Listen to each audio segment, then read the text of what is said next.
këtë çka të lasmi duhet të kemi vëmendjet e plot dhe duhet të jemi real.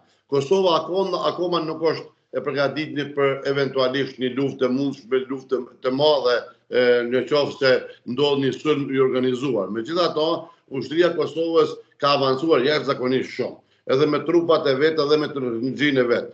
Po akoma ngjesmi në teknologji, sepse akoma jemi shumë të varfër nga mbrojtja kundër ajrore, edhe natyrisht jemi të varfër shumë me artilleri të përsosur të cilët e posedojnë shteti serb.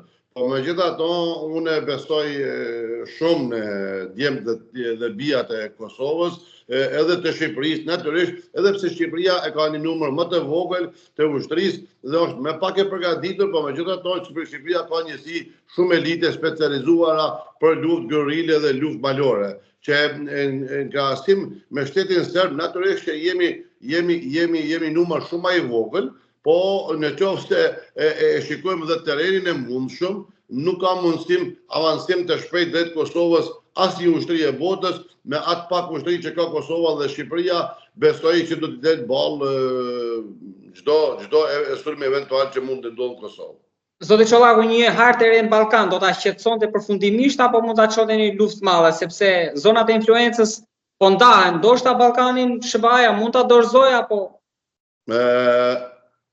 jo, nuk e besoj, sepse është interesi SBA-s, sepse i vjen nga mrapa, atëherë në qoftë se largohet, në këtë drejtim e shohim mirë edhe ndikimin e Turqisë drejt për Bosnës, po nuk është i paktëm edhe në Kosovë. Megjithatë, unë ato që e tham, nuk duhet të spekuloj, po e tham eventualisht ndoj sulm minimor, jo sulm të madh ushtarak drejt Kosovës, po mund të jetë pikërisht në veriun e Kosovës, saktësisht ato 2-3 qytetet që i ka buzë kufirit, si e dim në veri të Kosovës. Arsyeja kryesore është përqendrimi i gjithë spektrit ndërkombëtar apo botëror lidhje me këtë konflikte mundshëm atje. Kur e dim që brenda shtetit të Serbisë, politika dhe ajo që është ndodhur me revolucionin e studentëve është jashtëzakonisht shumë i rrezikshëm për pozitën e Vučićit. Edhe një pyetje të fundit kam, vllai i madh, mund ta marrë Erdoganin dorë këtë aleancën që po krijohet në Ballkan? Unë atë jam shumë i rezervuar kur flasi për vllaun e madh dhe vllaut vogël. Ne me turqët nuk jemi asnjë lloj vëllazër, po jemi aleat.